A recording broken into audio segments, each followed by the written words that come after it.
fossem evangelizados. Daí que quando eles chegavam na paróquia procurando a catequese, o que a gente entende como a catequese tradicional, o ensino da fé, da doutrina, então se a gente recebe esse catequizando que já está evangelizado, quando ele chega e recebe uma catequese de ensino da fé, da doutrina, dos mandamentos da igreja, dos sacramentos, das histórias do Antigo Testamento e outros conteúdos da fé da catequese tradicional, quando eles recebem isso, eles de evangelizados, eles se tornam catequizados. Então, esse é o processo. Então, de cristão evangelizado para cristão catequizado. Bom, o que acontece? No presente, essas três instituições não cumprem mais o papel que tinham no passado. Então, as famílias, vocês sabem muito bem disso, quantas crianças, jovens e adultos nos procuram e cuja família não tem uma experiência de fé. Não é? Ou que a criança, por exemplo, não aprendeu nem o Pai Nosso, a Ave Maria em casa, sei lá, ou não vem na celebração da Eucaristia na comunidade, assim por diante. A escola, como eu já falei, hoje tem o ensino religioso como estudo do fenômeno religioso, o que é bom que houve essa separação, né? Que inclusive é muito recente na história também, a gente vai falar sobre isso. E a sociedade hoje que é extremamente plural, né? Do ponto de vista cultural, religioso, e isso é positivo, porque significa que a gente se torna mais tolerante e livre em relação a outras manifestações religiosas e culturais, mas, por outro lado, tem aí a marca do que a gente chama de relativismo, né? Ou seja, da perca dos valores cristãos também, né? Então, sem essas três instituições, a gente pode dizer que um cristão, a gente chama de cristão porque muitos ainda são batizados, né? Mas eles não são propriamente evangelizados. Daí, o que acontece? Essa galera toda que chega dessa situação das três instituições, nos procuram na comunidade para uma catequese. E aí a gente repete o mesmo modelo lá no Alasca de catequese que se dava no tempo em que essas três outras instituições funcionavam. Né? Bom, o que acontece lá no Alasca quando as pessoas lá fazem isso? O cristão que não foi evangelizado, ele não pode ser catequizado. Então, ele prossegue não evangelizado. Aqui eu quero fazer uma distinção, então, com vocês. Tem uma diferença, então, entre ser evangelizado e ser catequizado. Catequese e evangelização são dois processos diferentes, né? Então, a evangelização, como o próprio nome diz, vem de evangelho. Evangelho a gente sabe que significa boa notícia. Boa notícia de quem? De Jesus Cristo. Né? Então, significa ter a adesão à fé a Jesus. Ser cristão, ou seja, seguidor de Jesus Cristo. Esse é o primeiro passo. A catequese, o que é a catequese? É a educação da fé. Então, alguém já evangelizado, despertado para a fé, a catequese é para quem já é cristão. Aí essa pessoa vai aprofundar a fé. Então a gente percebe que na história da catequese, esses três elementos aos poucos vão dando conta da evangelização. Mas, no olhar para o presente, a gente constata que eles não mais dão conta. Não sei o que vocês acham disso, né? Isso que eu estou colocando aqui é mais ou menos a maneira como se percebe as coisas por aí. Talvez vocês falem, não, mas na minha comunidade é diferente, a gente não sente assim. As crianças que tem lá, as famílias participam muito, etc. E tal. Então, pode ser que tenha uma realidade diferente, né? Bom, se tiver alguma pergunta no chat, Gustavo, você por favor me dá um toque, tá bem? Uhum. Por Tem favor. eu e o Júnior estamos aqui olhando. Perfeito. Então a gente vai olhar agora para o passado, o presente e o futuro da história da catequese. Por que a gente tem que estudar a história da catequese? Quem nos coloca isso é o próprio documento Catequese Renovada, que é o ponto de partida das formações que nós estamos tendo, né? Então, na primeira parte do documento, esse documento que é de 1983, aprovado pela CNBB, ou seja, ele já tem um tempo na nossa história também. Na primeira parte, chamada A Catequese e a Comunidade na História da Igreja, ele diz assim, lá no seu número 1, olha só. Na procura de orientações para uma catequese renovada, é conveniente recordar brevemente como se realizou a catequese no passado e quais as grandes mudanças a serem destacadas em nossa época. Então, a gente olha para o passado para quê? Para procurar novas orientações para renovar a nossa prática catequética. Por quê? Porque o nosso passado, o passado da história da igreja, da história das sociedades e também da história da catequese, é marcado por grandes mudanças, né? Como, por exemplo, nas famílias, nas escolas e também na sociedade como um todo. E aí o documento continua assim. Nosso objetivo, nesse capítulo, lá no primeiro capítulo, no número 2, diz: não é fazer uma história exaustiva da catequese, mas destacar apenas algumas de suas linhas fundamentais. Então, eu faço eco ao que o documento está dizendo aqui. O meu objetivo com vocês, nessa noite, é também destacar alguns pontos importantes, umas linhas fundamentais da história da catequese, tá bem? Eu vou indicar, quem quiser ler mais, aprofundar a história da catequese, eu vou indicar alguns livros onde vocês podem encontrar mais coisas também. E no número 3 diz: ao descrever estas linhas fundamentais, veremos como em cada fase determinado aspecto sobressai aos demais. Ou seja, alguma coisa passa a ser mais relevante no tempo da história da catequese. Por isso a história como um todo, nos ajuda a revalorizar esses diversos aspectos que aos poucos foram compondo o complexo processo da catequese que hoje nós procuramos levá-lo em conta. Então, a partir desses 3 pontos, eu quero colocar então para vocês um caminho, uma trajetória da história da catequese. Quem quiser aprofundar sobre o assunto, a minha indicação é esse livro aí que está na tela de vocês. Vocês podem ler, é do Luiz Alves de Lima, é um padre salesiano, catequeta, o melhor da América Latina. O livro é comprido, tem umas 300 páginas, mas ele é bem completo. E, na verdade, o título diz que é do Vaticano II aos nossos dias, mas ele começa desde lá da época da Igreja Primitiva. Então, se alguém tiver interesse, é da editora Paulus. Parte do material que eu vou usar com vocês é do Padre Lima também, tá bom? Então, vocês vão ver que tem a assinatura dele no material. Outros João, 2 livros. Oi. só uma coisinha. Tenta falar um pouco mais próximo ao microfone, que estão falando que tá, alguns estão falando que tá baixa a tua voz. Ah, tá bem. Deixa eu ver se eu resolvo isso aqui. Outros 2, vê se tiver ruim ainda, vocês me avisem, por favor. Outros 2 livros que você pode encontrar alguma coisa também, são esses 2 aqui, que são organizados pelo Padre Humberto. Ministério do Catequista tem uma parte só sobre a história da catequese, e esse aqui também, Catequista, Vocação, Ministério e Missão, também tem uma parte inicial sobre a história da catequese. Então, quem quiser material para aprofundar sobre esse tema, tem aí 3 indicações. Bom, vocês viram que o vídeo que eu mostrei no início falava de catequese catecumenal, que eu tenho certeza que vocês já ouviram falar sobre isso. Porque se o tema dessa noite é a história da catequese, por que eu estou falando sobre esse tema? Bom, o que acontece? O catecumenato é como a história da catequese começa. Então, lá na igreja antiga, antes de falar de catequese, a gente fala de catecumenato.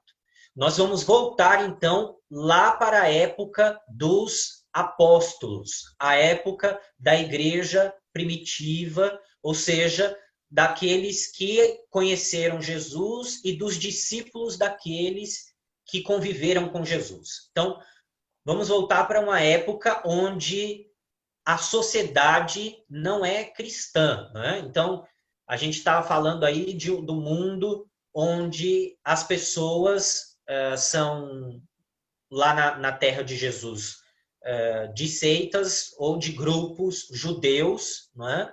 E de outras religiões pagãs no Império Romano. Então, é bom a gente ter isso em mente, né? Não, nós não estamos falando de uma época em que todo mundo é cristão ou em que ser cristão é algo normal. Não, é algo estranho, né? A minoria é cristão. Jesus tinha acabado de ser morto e ressuscitar, então as pessoas não o conheciam ainda na sua maioria. Eu quero só dizer que quando eu falar de catecumenato aqui, ou de catequese catecumenal, ou de dimensão catecumenal da catequese, eu não estou falando do caminho, tá bom? Não estou falando do movimento do que o neocatecumenato. Eu sei que tem paróquias aqui em Belo Horizonte que tem esse movimento, mas isso aqui é outra coisa. É inspirado também no catecumenato, mas não é disso que eu estou falando, tá bom? Bom, o que acontece? A gente viu no início do vídeo que hoje nós temos essa situação de famílias, escolas e sociedade que não colaboram na iniciação cristã, na evangelização, e aí as crianças, os jovens e os adultos nos chegam muitas vezes na catequese sem uma adesão à fé a Jesus Cristo. Os cristãos lá da primeira hora, os primeiros cristãos, eles tinham um problema também, né? Que de alguma maneira é parecido com esse que nós temos hoje. Olha só, o problema deles era o ingresso de novos membros na comunidade eclesial. Como assim? Bom, quem era cristão naquele período, na verdade, ser cristão era uma novidade, né? Então, como é que alguém poderia se tornar cristão? Essa era a pergunta. Alguém que não viveu com Jesus ou que não conviveu com os seus apóstolos, a comunidade que ele formou. Como é que essa pessoa se torna cristã? Então, esse era o problema, a questão que eles tinham. A solução, então, foi a criação de um caminho, um itinerário para que alguém se tornasse cristão. Eles instituíram, então, o catecumenato. Imagina você se alguém chega para você hoje e fala assim, como é que eu faço para ser cristão? O que é que você responderia? Né? A gente não costuma lidar com essa questão hoje em dia, porque a gente ainda vive numa sociedade onde as pessoas nascem num ambiente mais ou menos cristão, né? Então é muito raro, mas cada vez vai ser menos, vai ser mais comum alguém que tenha interesse pela fé buscar e falar assim, como é que eu me torno cristão? Como é que eu me torno católico? Né? A gente tem que pensar que no tempo de Jesus não tinha igreja, né? A igreja instituída e assim por diante, como nós temos hoje. Até porque Jesus não era cristão.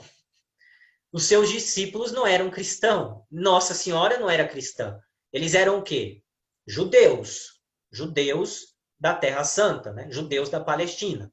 Então, a igreja, a fé cristã surge a partir da experiência de Jesus e dos seus discípulos. E aí, então, é que as pessoas vão se tornando cristãs, porque ser cristão significa ser seguidor de Jesus.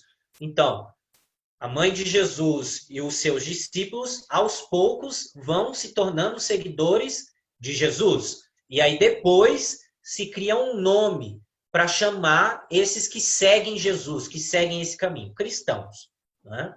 Bom, o catecumenato, que era esse jeito que criaram para que as pessoas pudessem se tornar cristãs, ele se inspira em antigas práticas das religiões pagãs. Por que eu estou dizendo isso?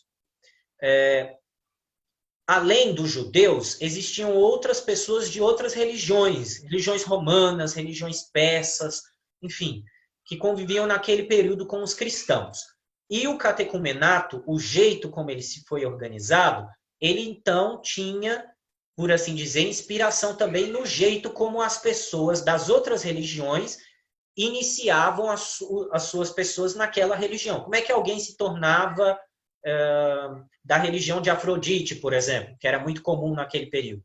Então, tinha um caminho, algum rito, alguma coisa que a pessoa tinha que fazer e assim por diante.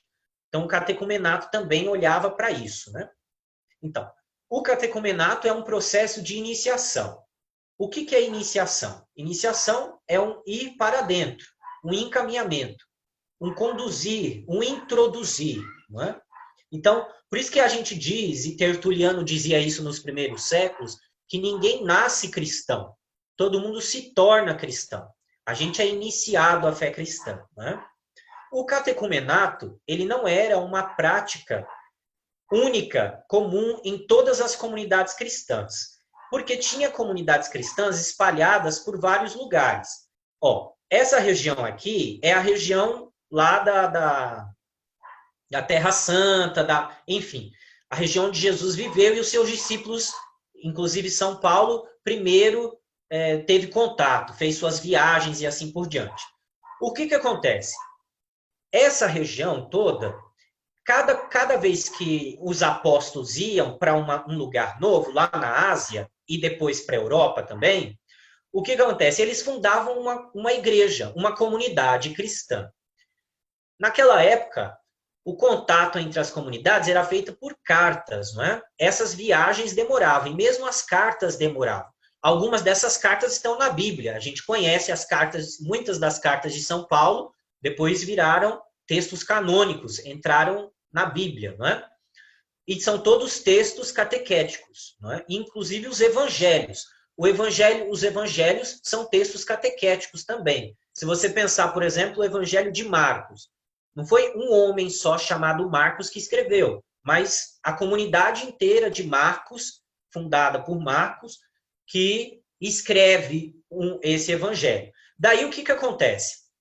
Essas comunidades, cada uma delas vai pensando o seu jeito de acolher novos cristãos e como é que eles podem, como é que essas pessoas que têm interesse em ser cristãs podem se tornar cristãos. Então, cada um deles vai pensando o seu jeito.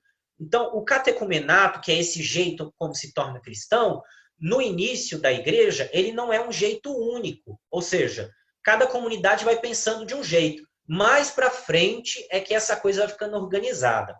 Porque nesse período, as comunidades elas são mais independentes, né? Então, a gente não pode pensar que existiam alguns organismos como hoje, assim, como os organismos do Vaticano, da CNBB ou do CELAM, onde todos os bispos, digamos, normalmente, né, porque tem exceções, normalmente seguem as mesmas orientações, comungam dos mesmos documentos, etc. Nesse período ainda a igreja tá nascendo, está se formando, né?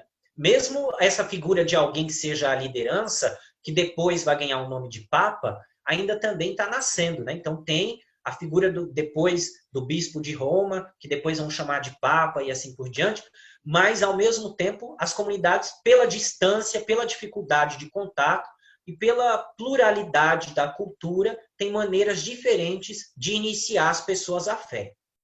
Bom, isso daqui eu acho que vocês já sabem, mas acho que vale a pena recordar que a palavra catequese, catecumenato e catecúmeno, elas têm a mesma origem etimológica, ou seja, a mesma origem no seu radical grego, na sua origem grega, né? No seu significado. Kata, que vem de soar, né? Então, catequese significa a atividade de ecoar, fazer ecoar, ou seja, fazer ressoar. Fazer ressoar, no caso cristão, ganhou sentido a palavra de Deus, o querigma, o anúncio de Jesus Cristo. Então, catecumenato e catecúmeno também provém da mesma origem. Ó lá, catecúmeno, aquele que deve ser instruído ou iniciado. Então, aquele que quer ser cristão, tá bem? Bom, o catecumenato, então, ele era um caminho ordinário, ou seja, o caminho comum, normal, proposto, para que alguém fosse se tornar cristão. Que alguém? Os adultos. Então, nesse período inicial da igreja, a gente só está falando de adultos. Não tem iniciação à fé de crianças, apenas adultos. Esses adultos, pelo catecumenato, eles eram iniciados ao quê? Aos mistérios divinos, ou seja, aos sacramentos, ou seja, àquilo que é a vida, a paixão, a morte de Jesus Cristo. Então, a profissão, a fé. A conversão de vida, a mudança de vida, isso daqui era muito importante naquele período. e a participação na comunidade. Eles eram pouco a pouco inseridos também, tá bem? Bom, o catecumenato, ele foi pouco a pouco sendo aprovado e regulamentado pela autoridade eclesiástica, né? Pelos bispos, pelos papas depois e assim por diante. O período mais forte do catecumenato está entre os séculos II e o século IV, ou seja, a partir do ano 100, mais ou menos, depois, ou seja, 100 anos depois, ali, digamos, desde a data em que se considera o nascimento de Cristo, então 100 anos depois, a gente pode dizer aí uns 60 anos depois da morte de Cristo, isso já está nascendo enquanto estrutura, e vai durar de forma muito forte até o século IV, tá bom? Porque vai acontecer um episódio que a gente vai ver daqui a pouco que muda completamente isso, que é a paz constantiniana, que acontece em 313, no ano de 313, que é um divisor de águas, tá? Embora, como está aqui no século V, ainda existe o catecumenato, e ele só desaparece no século VI, mas funciona bem mesmo só até o século IV. Então a gente vai vendo que isso vai mudando. Bom, o que era o catecumenato antigo? Então ele era, primeiro, um conjunto de práticas litúrgicas rituais, ou seja, aqueles ritos de entregas, muitos de vocês conhecem, né? As assinalações, os exorcismos, a entrega da palavra de Deus, do creio, enfim. Então, todos esses ritos litúrgicos faziam parte do catecumenato. O que mais? Olha só, a catequese era uma parte do catecumenato. Então, não é que o catecumenato era uma parte da catequese, não. A catequese aqui, o que é catequese? Ensinamento da fé, aprofundamento da fé, educação da fé. Então, significa, se catequese é educação... Eu gosto dessa definição. Catequese é educação da fé comprometida com a realidade. Bom, se catequese é educação da fé, então se pressupõe o quê? A fé. O que não pode achar é que quem chega até as nossas comunidades, nos dias de hoje, já chega com a fé despertada. Então, a tarefa é despertar a fé. Mas no tempo da igreja antiga, quando a pessoa ia para a catequese, ela já tinha passado pela evangelização, ou seja, pelo despertar da fé em Jesus Cristo. Outra coisa que constituía o catecumenato antigo eram os exercícios de tirocínio. Que palavra linda, né? O que é isso? Era, digamos assim, a comprovação, por assim dizer, de que a pessoa tinha mudado de vida, de que a pessoa estava vivendo de acordo com os valores cristãos. Então, ela dava provas da sua vida comunitária, não é, da sua vida eclesial, de que ela estava vivendo de acordo com o evangelho, não é, de que ela estava vivendo como alguém convertido, não é? Então, isso era muito importante. Mais importante do que a pessoa saber os conteúdos da fé, se ela sabia rezar, se ela sabia toda a história da igreja, etc. e tal, mais importante do que isso era como ela estava vivendo a fé. Isso era o elemento mais importante, tá bem? Bom, um papel importante da comunidade naquele período estava na função do catequista ou do introdutor. É aqui que surge o padrinho. A figura do padrinho e da madrinha surge aqui, porque quem era o padrinho e a madrinha? Era alguém escolhido pela comunidade, tinha que ser alguém de dentro da comunidade, que iria acompanhar a pessoa na fé. Ou seja, ela ia ser alguém que ia comprovar isso. Se esse adulto, se esse homem, essa mulher adulto, estava vivendo de acordo com os valores cristãos. E o padrinho, muitas vezes, era o introdutor, ou seja, a pessoa que fazia a primeira evangelização era alguém de dentro da comunidade que era padrinho ou madrinha da pessoa depois. Tá?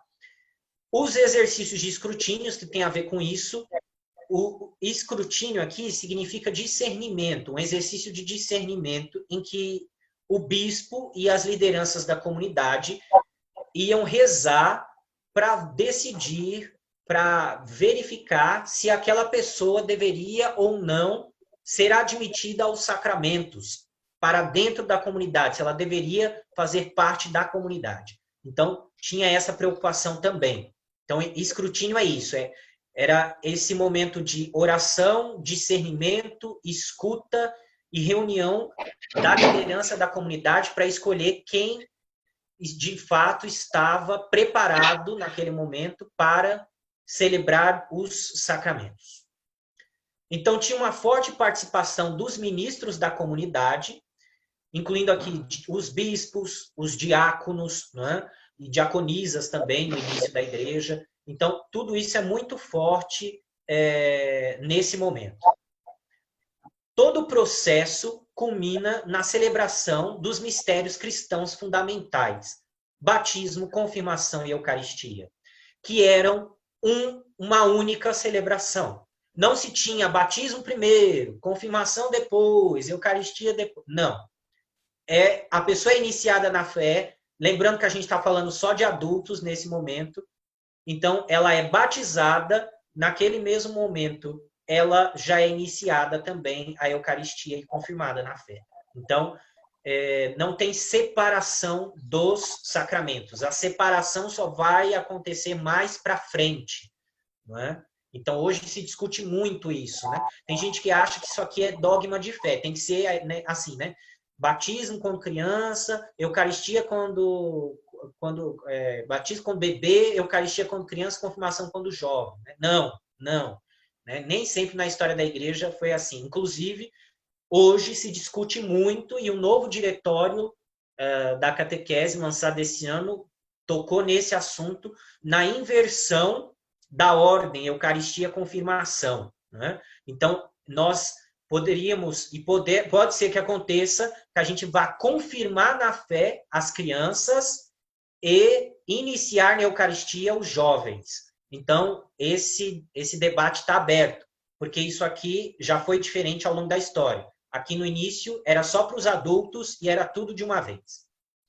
Bom, agora eu queria fazer uma pergunta para vocês, até para que ninguém durma. Quando a gente fala de história da catequese, a gente também tem que lembrar da nossa história enquanto catequista, na verdade.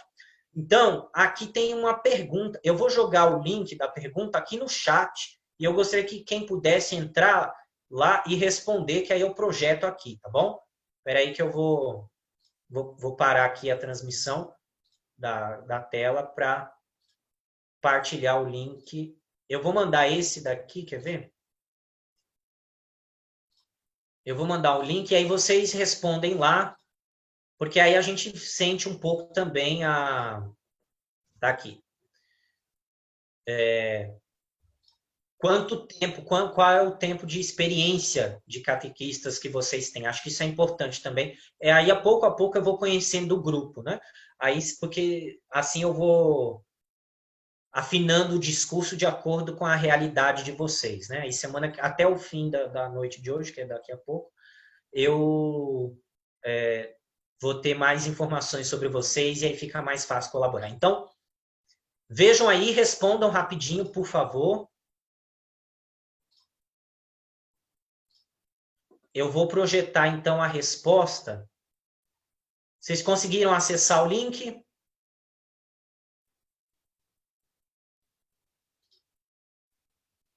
Se alguém tiver com dificuldade, por favor, diga aí.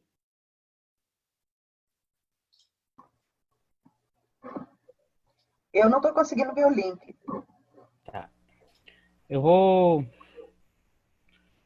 Manda no WhatsApp também. Vou mandar no WhatsApp agora, gente. Por favor, porque aí eu acho que fica mais fácil responder pelo celular também, quem puder. Agora, quem conseguiu abrir aquele link que tem toda a formação, dá para responder por lá, gente. Eu respondi por lá. Tá indo, só um minuto.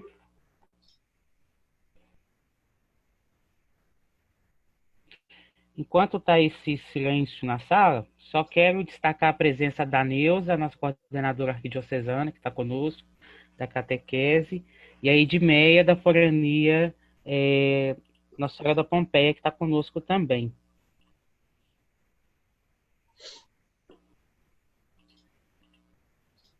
Eu vejo 2 respostas no link que eu tinha mandado.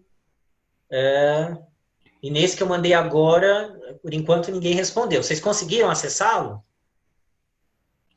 João, não aparece aqui no chat pra gente, não. Esse último link. Tá no privado, João. Eu vou colocar aqui. Peraí. Agora que eu vi que tá no privado. Você postou no privado. Ah, desculpa, eu não... Peraí que eu vou Eu não mandar para sabia. você, gente. É muito... Ainda bem que Gustavo tá aí para... Calma aí que eu já vou mandar para todos. Pronto. Aí. Que aí eu consigo Resolvi. ver os resultados aqui. E eu vou colocar agora no Face, no WhatsApp. Júnior, tô te mandando aí também.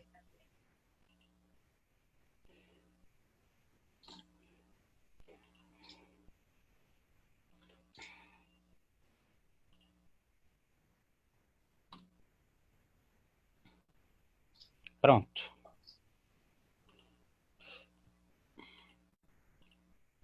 Aqui 2 pessoas responderam, uma dizendo que da catequese de 2 a 6 anos, outra pessoa respondeu de 6 a 10. Deixa eu ver na outra. A Laurenice está respondendo aqui no chat que começou este ano. A Valquíria, 3 anos. O Galaxy J7, mais de 10 anos. Ô, gente, quem está respondendo no chat também, se conseguir responder pelo link, ó, consegui pôr aí. Aqui tem 6 respostas. A maioria, então, tem mais de 6 anos. Então, vocês são bem experientes aí, né? Catequistas tartarugas, no bom sentido, viu? No bom sentido. Tá? Acho que o mais novo da turma é eu e a Laurenice. Muito bem. Então vocês têm bastante experiência. Isso é bom saber. Né? O Talvez de 6 a 10. Talvez essa parte, então, do início da igreja, muitos já devem ter tido contato, então, pelo tempo de 7, somando aqui, 8, 9, então realmente são a maior parte, no caso, né? Tá ótimo, ok. Muito bem. Bom, obrigado. Vou voltar lá, então, para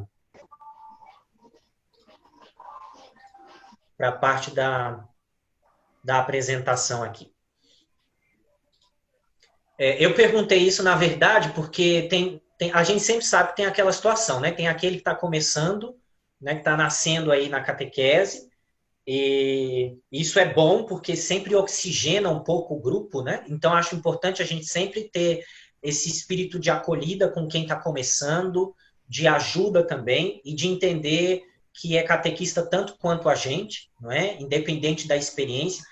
Aliás, eu milito contra a expressão auxiliar de catequese, né? Que tem alguns lugares que usa.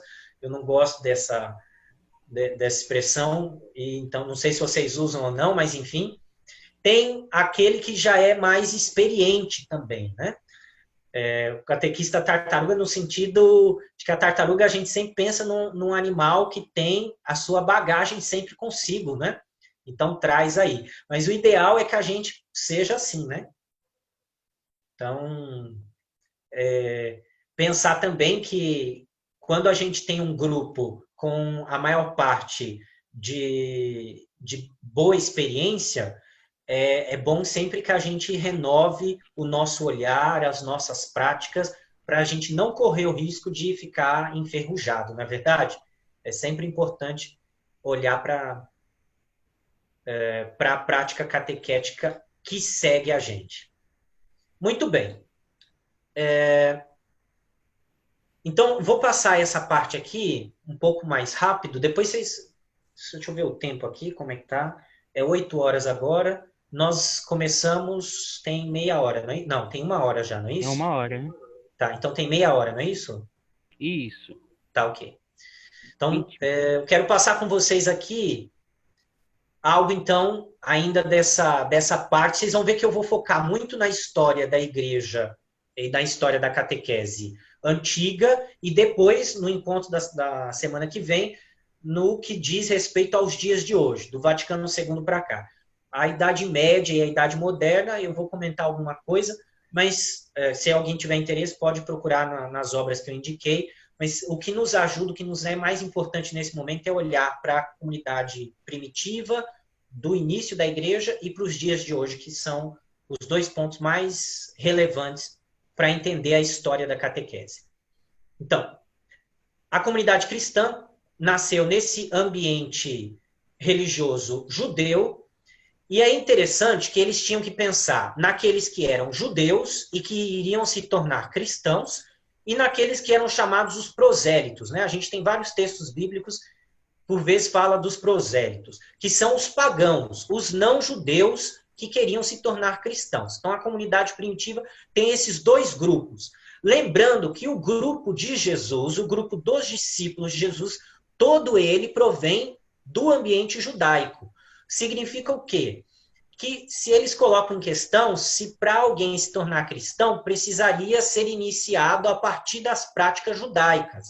Então, aquele primeiro concílio que a gente vê no livro dos Atos dos Apóstolos, a discussão é sobre isso, né? Se eles deveriam passar pela circuncisão, que era o rito, um rito de pertença, a gente poderia chamar um rito de iniciação judaica, né? Então, quando a comunidade coloca isso, é justamente com essa preocupação. Bom, onde é que a gente pode encontrar essa história, ou digamos assim, o germinar dessa história da catequese? No Novo Testamento, especificamente e principalmente no Atos dos Apóstolos, que é um texto que nos conta desse tempo de preparação. Então, aos poucos, o texto vai dizendo para a gente que precisaria de algumas coisas para se tornar cristão. Primeiro, seria um processo irreversível, ou seja, quem se torna cristão se torna para sempre, não poderia ficar assim, hoje eu sou, amanhã eu não sou. Teria que ser alguém que renuncia aos ídolos, ou seja, às outras práticas religiosas. Hoje a gente entende essa dinâmica de ídolos enquanto tudo aquilo que ocupa o lugar de Deus, né? Por exemplo, dinheiro. Mesmo essa dinâmica já entrava nos relatos do Evangelho, né? Então, renúncia aos ídolos, às vezes tem gente que tem como ídolo a si mesmo, por exemplo, né? Tão centrada em si que precisaria renunciar a uma imagem endeusada de si mesmo, né? E servir ao Deus vivo, né? Então, colocar Deus no centro da vida. Outra coisa também, nesse período do Atos dos Apóstolos, a gente já consegue enxergar essa distinção entre aquilo que eu dizia, a primeira evangelização, não é? O anúncio do querigma, e daí, portanto, a entrada no processo que depois vai se chamar de catecumenato, onde se pede o batismo, e aí depois a catequese. Né? Então, nos Atos dos Apóstolos, aí, a partir do capítulo 10, a gente vai percebendo isso, sobretudo nos discursos e nas ações de Pedro. Né? Então, inclusive no discurso de Pedro, no dia de Pentecostes, a gente percebe isso. Pedro anuncia o querigma da fé, ou seja, ele anuncia o mistério de Jesus Cristo, a boa nova de Jesus, sua paixão, morte e ressurreição. Né? Então, os ouvintes comovidos perguntam: que devemos fazer, irmãos? É aquela pergunta: que devo fazer para ser cristão? Né? Uma pergunta que vai se repetir de várias maneiras diferentes no Atos dos Apóstolos, mostrando que a comunidade busca maneiras de responder a isso. E aí Pedro diz: convertam-se e deixem-se batizar e recebam o Espírito Santo. Né? Então, a gente vê que vai tendo um caminho, a pregação do Evangelho, a acolhida da fé, aí a conversão de vida, aí depois a catequese, e aí se verifica se o candidato de fato aderiu àquela fé que ele acolheu, né? Se ele está vivendo, para aí então ele poder receber a iniciação aos sacramentos, o batismo, o dom do Espírito Santo, e aí poder ser admitido à comunidade, participar da comunidade. Então, esse é o caminho em que o processo catequético, que é catecumenal, funciona na igreja antiga, na igreja primitiva. Então, o primeiro, querigma, anúncio da mensagem. Koinomia, que é a vida de comunhão, a vida fraterna entre aqueles que se tornam cristãos. Eles partilham tudo que têm, não é? Então tem uma vida fraterna no sentido de se ajudarem, inclusive no que diz respeito à vida financeira dos membros da comunidade. Depois, a dimensão litúrgica, com a celebração da Páscoa no centro, não é? A fração do pão, a Eucaristia, que depois nós chamamos de missa, não é? E a prática da oração e do louvor. Não é? E também o serviço aos mais pobres, a diaconia. Então, são as dimensões básicas da vida cristã que a gente encontra na comunidade primitiva, segundo os Atos dos Apóstolos. Ali no século II, mais ou menos, a coisa vai crescendo e a gente vai surgir alguns que a gente chama de santos padres, ou o período da patrística. Não é? Quem são os santos padres? Significa que eles eram todos padres e eram santos? Alguns eram padres, alguns eram santos, é verdade. Mas é um nome que a gente dá para dizer dos primeiros pais da igreja, ou seja, os primeiros homens. Hoje em dia se diz também que tem as mulheres, embora se tem poucos escritos das mulheres, a gente sabe que a sociedade naquele período, e ainda hoje, né? Mas naquele período ainda mais era marcada pelo machismo, né? E mesmo a comunidade cristã. Então nós temos poucos escritos das mães da igreja, né? A maior parte escritos de homens, que são aqueles que escreveram, digamos assim, os textos mais importantes de iniciação, os textos catequéticos, que a gente conhece como catequeses mistagógicas, né? Então, e eles nos contam também como é que acontece esse processo de iniciação à fé. Por que eles fazem isso? Eles escrevem sobre o catecumenato e sobre a maneira como se torna cristão para se defender. Apologia significa defender, se defender daqueles que depois se chamou de hereges, não é? Ou as pessoas que, digamos assim, criavam coisas que não estavam de acordo com aquilo que era prática da comunidade, da vivência da fé daquela comunidade ou do evangelho de Jesus Cristo. Então, aquelas pessoas que se desviavam daquilo que era o ensino da fé. Então, os santos padres, então esses homens de profunda fé e espiritualidade, escreveram vários textos. Aqui tem alguns deles, por exemplo, Orígenes, que é o primeiro que utiliza a palavra iniciação para falar da catequese e desse processo, não é? João Crisóstomo também, e eles vão adotando isso inspirados também em práticas pagãs, mas sempre fazendo a distinção entre o que é a fé cristã e o que é as outras religiões cristãs, as outras religiões pagãs, inclusive o judaísmo, né? Outro grande desse período é Hipólito de Roma, que vai tratar, ele que nos traz, primeiro nos relata o período de entrada do catecumenato, o tempo de catequese propriamente dito e o acesso ao batismo, ou seja, essa ordem das coisas acontecerem. Então, a gente vai encontrando isso nesses escritos, não é? Com o tempo, século 3, 4, a gente vai ver que esse processo de iniciação à fé, ele vai se estruturar cada vez mais. Então, ele vai ganhando uma estruturação, digamos assim, mais complexa, mais completa, por assim dizer, né? Então, por quê? A igreja toma precauções sobre a admissão dos novos cristãos para proteger a sua identidade. Quer dizer, senão qualquer um ia se tornar cristão no sentido assim, de que não iria levar a sério a fé. Embora a gente não pode esquecer que nesse período ser cristão é a mesma coisa que ser perseguido, ser marginalizado. Então, ninguém, inclusive, poderia ser cristão facilmente às claras, não é? Não, é a época das catacumbas, não é? Então, as liturgias eram celebradas nas catacumbas. Hoje, por exemplo, a gente celebra a festa de São Sisto que é desse período, né? Papa, mas era bispo de Roma, foi preso e martirizado assim, estava celebrando a missa, celebrando com seus diáconos numa catacumba, chegou soldados romanos, prenderam ele e os seus diáconos e mataram todos eles, né? Então é uma época de perseguição da fé. Então, para ser cristão nesse período, a pessoa tinha que querer ser cristão mesmo e assumir a fé com convicção, né? Então a identidade da igreja está em jogo aqui, né? Não pode a pessoa, quer dizer, não faz sentido a pessoa ser cristã e depois abandonar a fé no primeiro sinal de perseguição que ela tem. Então a igreja leva isso muito a sério, a acolhida de seus membros nesse período, dizendo a eles o compromisso ou o comprometimento que se tem nesse momento em ser cristão, né? Então, pouco a pouco, a pessoa vai tendo acesso aos mistérios da fé, aos tesouros da fé. Aqui está escrito os arcanos da fé, né?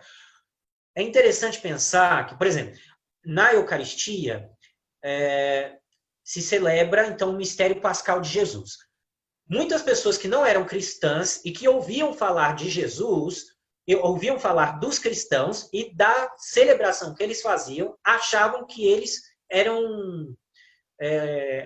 como é que chama aquele grupo de pessoas que come carne humana, né? Tinha alguns índios aqui na região da América Latina que tinham essa prática. Enfim, antropofagia, lembrei. Antropofagia.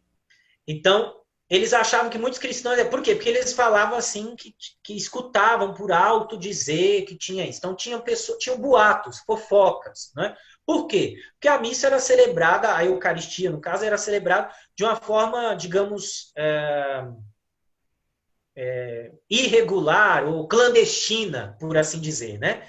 Por quê? Porque era proibido pelo Estado romano ser cristão, né? Então,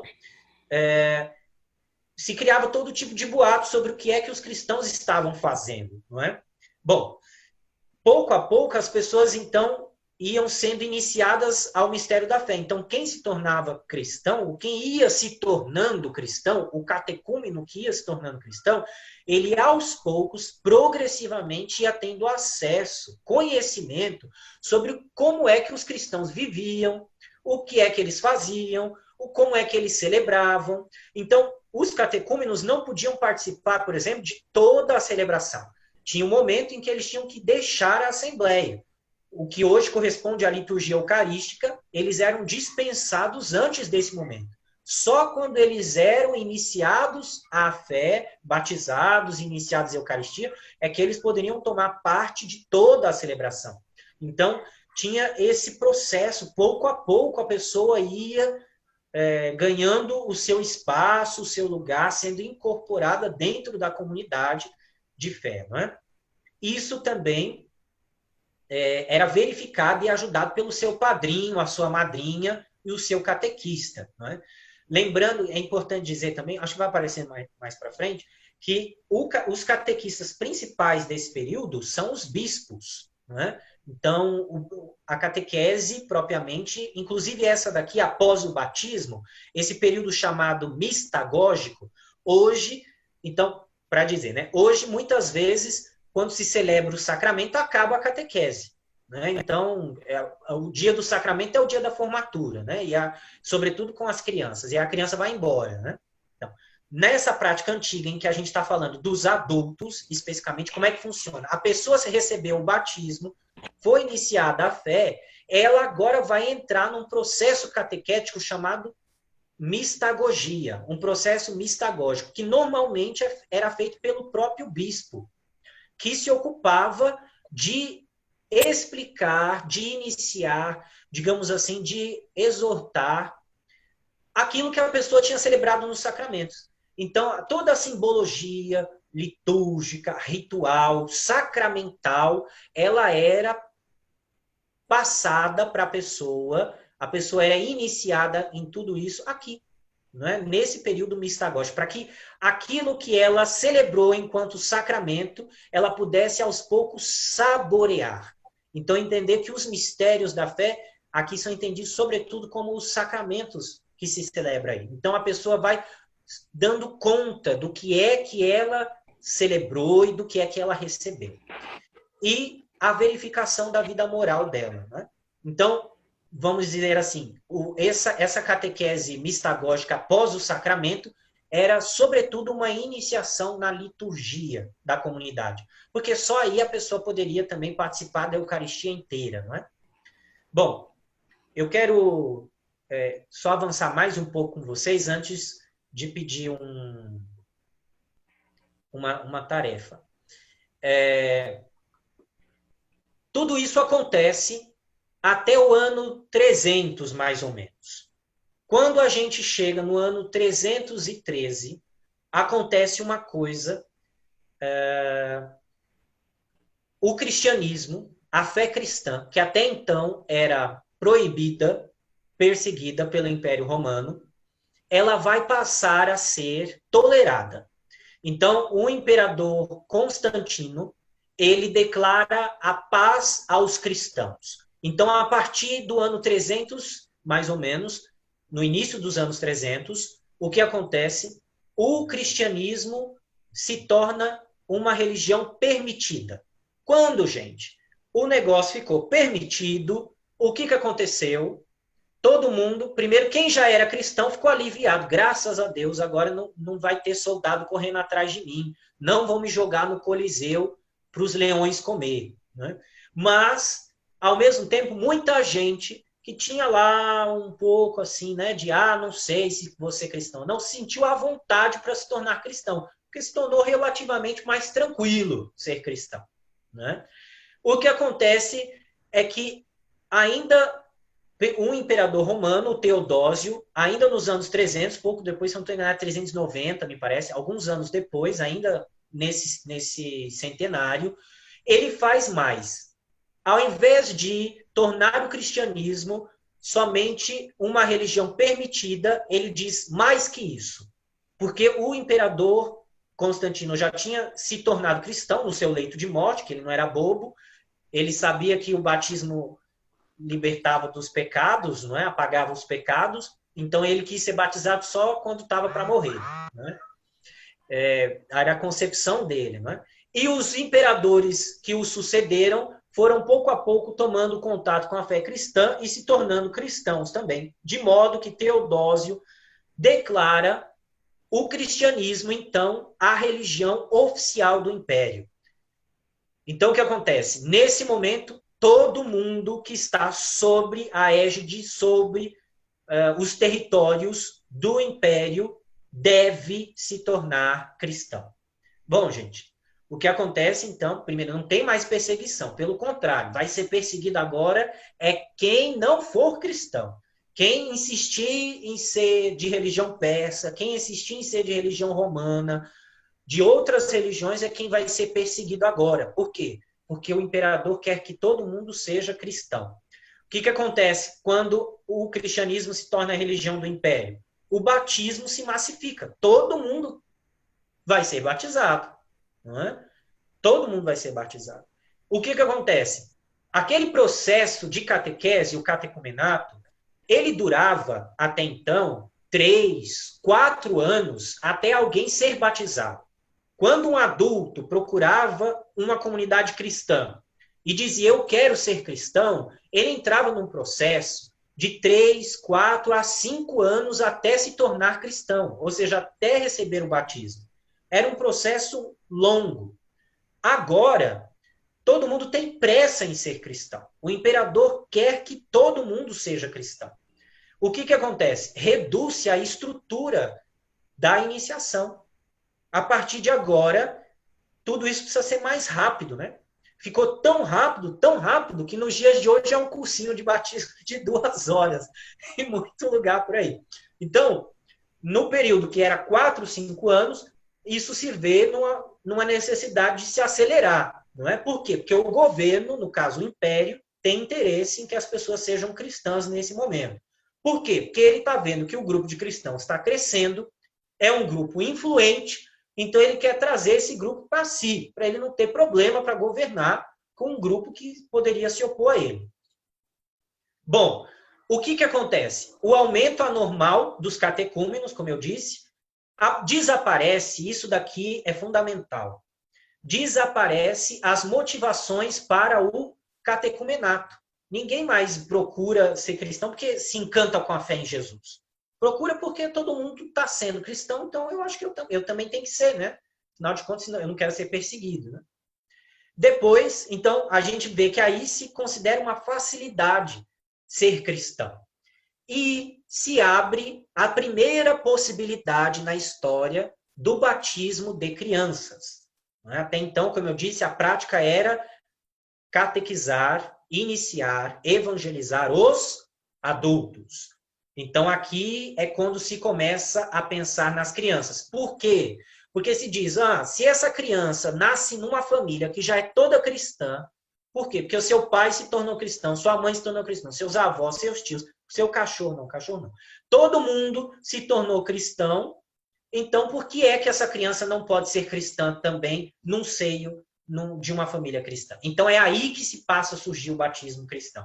Isso daqui já é os anos 400 já, né, da história da igreja, né? Então, para a gente ir encaminhando para o fim dessa parte, eu digo, a verdadeira conversão é exigida só no começo do segundo período anterior ao batismo. Assim, o catecumenato se reduz à quaresma.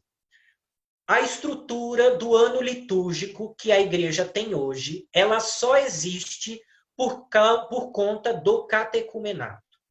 O ano litúrgico que nós temos hoje é o que, podemos dizer assim, sobrou, ou a gente pode usar uma palavra menos dura, assim, né? É o que evoluiu do catecumenato. Então, a quaresma era o período... Então, há 4, 5 anos não dá mais. É muito tempo para alguém se tornar cristão. Então, bora fazer um negócio intensivo nas vésperas do batismo da pessoa. Quanto tempo? 40 dias. Por quê? Porque 40 é um número simbólico na Bíblia, não é? A gente conhece muito bem isso. A gente, quando celebra a quaresma, faz memória dos dias no deserto, de Jesus, do povo da antiga aliança e assim por diante. Então, se estabelece 40 dias de jejum, de oração, é verdade, como hoje, mas de instrução à fé. É um período iluminativo, que a gente vai dizer, não é? Um período de purificação da fé. Então, é o período em que a igreja aposta na conversão do sujeito que vai se tornar cristão. Então, depois, isso permaneceu enquanto tempo litúrgico, não é? Depois da quaresma, a gente sabe, começa o período pascal, não é? E isso tem a ver porque era o tempo em que se celebrava os sacramentos. Então, se vivia esse período. Bom, o foco, então, vai ser a catequese entendida como ensino da doutrina. O que acontece? Não se faz mais a evangelização. Por quê? Porque todo mundo já é cristão. Se pressupõe que todo mundo conhece Jesus e tem fé nele. Então, se já conhece Jesus e já tem a fé nele, o que essa pessoa precisa agora é só educar, aprofundar essa fé dela. Então, aqui surge a catequese doutrinal, que vai deixar suas marcas até os dias de hoje, no modo de proceder da catequese. Aqui também se faz o ensino moral, ou seja, se passa a dizer o que é que pode e o que é que não pode na vida do cristão de forma mais sistemática, não é? Do que antes, que se era por meio de um acompanhamento do escrutínio, ou seja, de um discernimento na vida da pessoa, um acompanhamento pessoal. Aqui as normas vão se tornando, digamos, mais gerais, não é? É daqui que vai nascer, por exemplo, muitos dos textos do magistério da igreja, por exemplo, depois, sobre como as pessoas têm que proceder e etc. As perguntas, é certo, não pode? A igreja deixa, não deixa? Só surge nesse período. Antes disso, é um acompanhamento personalizado, não é? E aí, então, portanto, a estrutura litúrgico-pastoral. Bom, eu vou interromper por aqui essa parte, porque eu gostaria, antes que a gente encerrasse, que vocês... eu vou colocar aqui no chat, Gustavo, aí você, por favor, repasse. Eu vou deixar com vocês aqui dois links. Esse que eu coloquei agora e esse outro que eu vou colocar agora também. O primeiro são coisas são tarefas que eu sugiro que vocês façam, tá bem? mesmo quem, por exemplo, se tem alguém que não participou hoje, vocês querem passar o link para fazer também, acho que é legal. Então, o primeiro link, ele é um formulário para que a gente possa resgatar um pouco da nossa história de catequista. Né? Então, como eu disse agora há pouco, quando a gente fala da história da catequese, a gente não pode abrir mão de falar da nossa própria história. Porque a história de catequese, ela continua acontecendo hoje. E ela continua acontecendo a partir de cada um de nós. Então, é bom que a gente também se dê conta de que a gente está implicado nesse processo, que a gente participa dele. E é interessante a gente poder partilhar esse processo. Então, a gente vai ter essas duas ferramentas. A primeira, então, é se dar conta um pouco desse processo de história pessoal de catequista e história da catequese da minha comunidade, da minha paróquia também. Ou no caso da minha forania, da minha diocese, no caso de vocês, no nosso caso, da arquidiocese também. Né? Acho que é importante a gente situar isso também. Né? E quem melhor do que quem protagoniza essa história para contá-la? O segundo link é uma proposta para a gente poder visualizar isso, partilhar isso.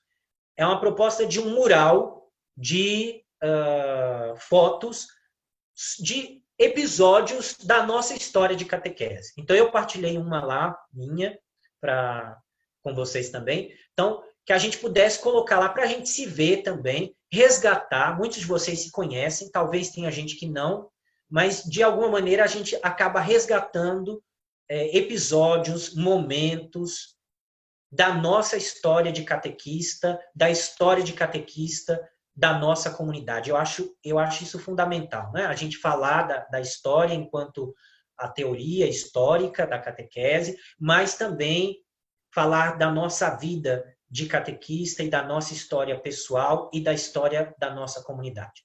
Então, na medida que vocês forem fazendo isso durante a semana, eu naturalmente, o formulário eu vou receber, né?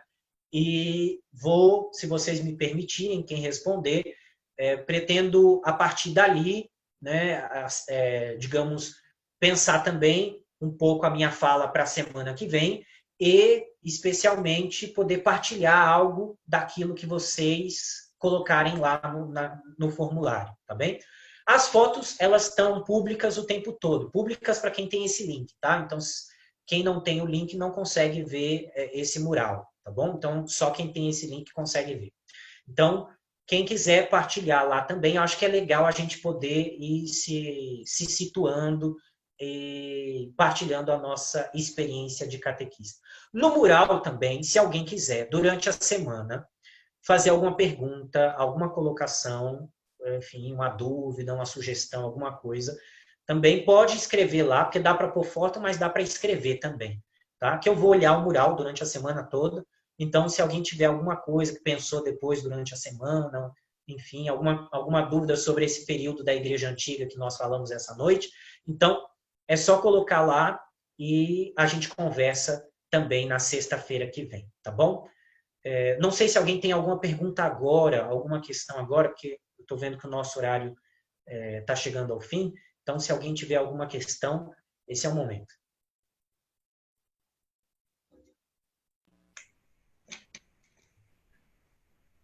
Quem quiser fazer alguma pergunta ou colocação, só abrir o microfone, tá bom, gente? Ou colocar no chat. Umas 2, 3 pessoas é tranquilo. Eu não sei se esse assunto já era conhecido por vocês ou pela maioria, ou se eu também fui muito rápido. Enfim, eu não sei. Como eu não conheço o grupo, não é? Eu também não... Eu fico um pouco... sem saber, não é, o tanto que é pertinente ou não gastar tempo com esse assunto do catecumenato primitivo, né? Oi, João, boa noite. Meu nome é Lúcia. Boa noite. Eu cheguei um pouquinho atrasada, mas eu gostei demais, porque se a gente não for lá nas raízes Eu acho que fica até complicado a gente entender os dias de hoje, né? E é muito interessante, gostei demais. Muito obrigada, tá? Obrigado, Lúcia. João, boa noite. Boa noite. Aqui é o Jesus, coordenador da Pastoral do Batismo da Paróquia São Francisco, aqui de Caeté. Tudo bem? Tudo bem, e você? Joia. Muito importante nisso que você falou, nesse início aí dessa catequese. Eu, assim, relativamente, eu não sabia e fiquei muito surpreso. Quanto ao catecumenato, a minha paróquia, a minha equipe, ela trabalha na função do catecumenato de pais e padrinhos, porque a gente faz essa catequese com crianças. Então, o nosso batismo é voltado para as crianças. E essa palavra catecúmeno, para mim, até que não foi tão assim difícil, porque sempre a gente vai, na medida do possível, explicando a pais e padrinhos quanto essa questão do catecumenato. Então, o catecumenato, né, seria essa primeira iniciação, e isto serve de exemplo também para mim, já está introduzindo isso junto com a minha equipe. Parabéns, tudo de bom. Valeu mesmo, viu? Maravilha, que bom ouvir isso. Obrigado. João, aqui é a Oi. Ana quem fala, e eu queria agradecer imensamente essa formação, e eu já tinha feito um curso de Atos dos Apóstolos, já tinha tido uma visão dessa fala sua, mas eu achei assim, de um conteúdo muito bom, muito comparativo para essa visão atual que a gente vai seguir agora, né? Porque na época que eu fiz, eu não pensava em ser catequista. O primeiro ano que eu estou fazendo agora, já me propondo para ser. E então, assim, foi muito bom isso, essa visão que a gente vai ter agora desse segmento, né? O que é evangelizar, né? A pessoa já evangelizada, e o que é catequese propriamente dita, né? Então, isso deu, assim, uma base muito grande. Agora é a gente pegar isso tudo e colocar na cabeça e tentar vivenciar isso. Achei muito bom, muito obrigada, viu? E até sexta-feira para a gente passar para uma outra fase aí agora, tá? Obrigada. Tô lendo aqui duas mensagens do Wallen, é isso? Isso. O Wallen, muito importante mesmo saber de tudo isso. Eu realmente, apesar de algum tempo na catequese, não olhar muito para as raízes, vou passar a ver isso com mais carinho. E também a Rose, esse assunto para mim foi novo. Que bom, muito obrigado, ótimo ensinamento. Que bom, maravilha, que bom. Então, que bom que sou como novo para vocês, ou como um novo olhar, pelo menos, sobre esse assunto. Fico feliz de poder ter contribuído e espero encontrar vocês na sexta que vem, tá bem? Para a gente continuar um pouco essa história, como eu falei, focando nas raízes primeiro e na atualidade. A gente vai dar um salto aí, a gente vai tocar bem rapidinho a Idade Média e a Idade Moderna, mas tocando esses dois horizontes, e eu vou dizer por que na semana que vem. Eles são muito parecidos, tá bem? Então, por hoje é isso. Ficou aí os links com as atividades, e eu agradeço muito a paciência de todos vocês e a presença aqui nessa noite. Obrigado, João. Obrigado a todos, as três foranias, vamos dizer assim, né? Nossa Senhora do Pilar, Bom Sucesso, e Nossa Senhora do Rosário de Pompeia, que está conosco. Também agradecer a Neuza aí pela participação, e a gente espera todos sexta-feira que vem. Boa noite, obrigada. Boa noite. Boa noite, obrigada. Boa noite para todo mundo. Tchau. Boa noite. Tchau. Obrigada. Boa noite, muito obrigada pelo convite. Noite muito